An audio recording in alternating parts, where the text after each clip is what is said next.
sites that you can actually see here at Roswell. If you're going to go to the east, you'll actually end up at a place that has the signature 33.33 so strongly on it that it stands out almost independently from any other place on our planet. That's called Sidon. And our journey across to the east, we go to Atlantic here, where Plato had actually said, across from the Pillars of Hercules, Atlantis would have existed right there at 33 and 33. But nothing does right now, unless you can go into the ocean with some radar equipment. You might find something, I don't know. But here, this is the place where you end up, which has some substance to it still. It's ancient Cydonia. It's a counterpart of a place called Cydonia on Mars, where the most convincing artificial structures that have ever been discovered anywhere besides on Earth exist. And the 33.33 line goes perfectly through Sidon, which is the capital city of ancient Cydonia. And it was alternately called Canaan. And the quick explanation for that is Canaan was a son of Ham, who was the son of Noah, but Sidon was the son of Canaan, the first son of Canaan. So you have 3 generations removed from Noah. What's all this about 33 and a third? I thought about it for a while, and I thought, why don't I just come out and say it? Revelation gives a really clear understanding, and Revelation is so maligned when it comes to the secular historian. And even in theology, people stay away from it quite a bit because it's so symbolic. It's hard to look at it with any empiricism, be able to pin anything down and say, well, this is what this means. But I'll throw this out because you can figure out what it means pretty obviously.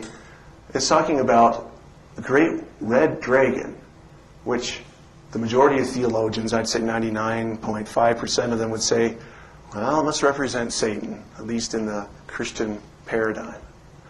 And his tail draws a third part of the stars of heaven. Well, that's not 33 exactly, but a third of anything, 100% of anything, is actually, if you take your calculator out, 33.33333333. I'll just go all the way to the end of your readout. Third of anything is 33.3.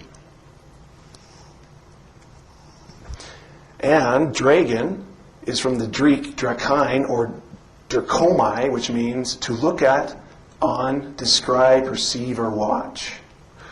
Notice the very peculiar reptilian look to the eye now that you're actually thinking about it in that framework. Well, here's the story. If we're talking about watchers intersecting with our Earth in some place on the 33rd line here, the most notorious, most famous story of that sort of intervention in antiquity is this idea of the flood epic. What starts the whole problem?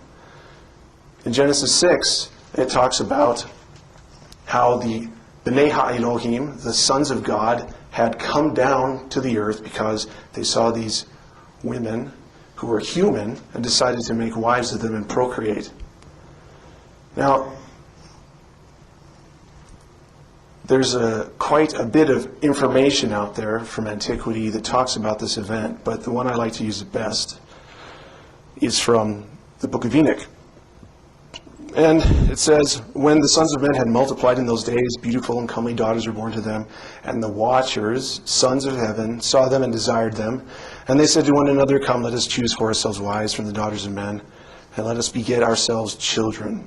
And they descended unto the peak of Mount Hermon, which is right there in the land of Cydonia, and this is their capital city. And you'll actually notice that there's actually 4 33 nodes here. You have latitude and longitude that are 33 and 33, and these both fall in the ocean in the southern hemisphere. This one falls in the ocean here in the northern hemisphere. The only one that has a mountain anywhere near to it and exactly on the parallel is Mount Hermon. The only one.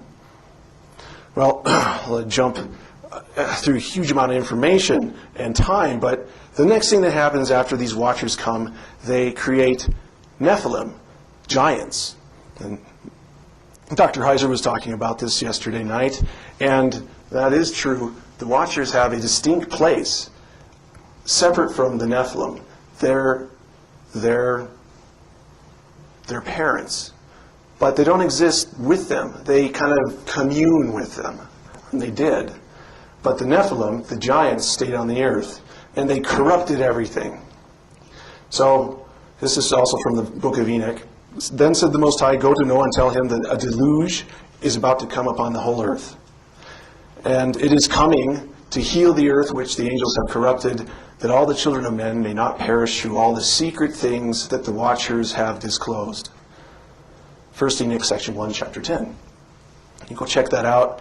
It actually sometimes will use angels of heaven in place of watchers, but it's an Ethiopic, and I don't have the expertise to go back and parse out what exactly it's saying. This is just a translation that has actually used watcher in it, and I've seen it many times because it isn't just in the book of Enoch, it's in other cultures as well, as they talk about those who watch humanity. Anyway, the flood came. Noah ended up here. He cursed his son Ham, indirectly cursing his first son, Canaan. Canaan migrated to here, the land of Canaan, and his first son was Sidon. And they called this place Sidonia because Canaan is actually, in Hebrew, a derogatory word. It means lowly one. It means dog. In fact, our word canine comes from Canaan, if you check out the etymology far enough back in history. So this is Sidonia, and a lot of Greek historians had a lot to say about this because they inherited their knowledge from this area. Nonnus and Dionysica says, from the beginning of time, people lived there, people of divine progeny, and divine progeny is born of godlike beings, born of heaven. Their age is that of the universe. Well, that's a direct description of what I just said, and Enoch just explains here. This is where it all happened. This is where these angels came down. This is where the watchers came down and started their program of breeding with women, human women. So did they leave a legacy? Is there anything here that's remarkable that might say something about why the Greeks would say this is the oldest place on earth? That Sidon and Sidonia was the actual birthplace of knowledge on our planet? There is. And if you go on the 36 parallel, 36 is a really symbolic number too. It's the actual number of degrees in the edge of a pentagram.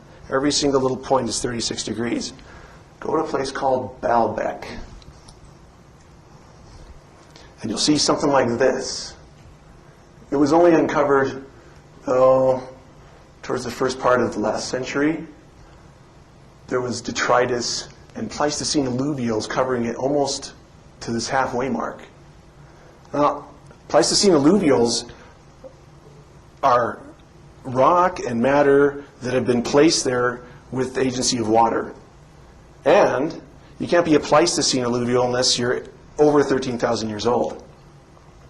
But that's what the geologists actually classify all this overburden here. And you can see, there's these little guys standing by this huge block of rock, which is still fixed to the bedrock underneath. It's 72 feet long, 14 feet high, and it weighs an estimated 1,720 tons. Also, you can see the extreme weathering on these little facets here. This is actually a quarry that the thing's in. Here's a more modern picture. Lebanon's very proud of this artifact.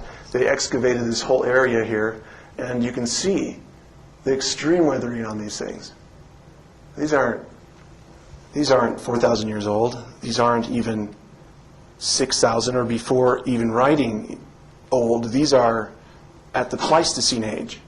The Pleistocene is marked by a global die-off. If you're a paleontologist, you understand that the marks in geology actually are originating around die-offs, global die-offs. And geologists will agree that The Pleistocene age ended about 10,500 BC, or 13,000 years ago.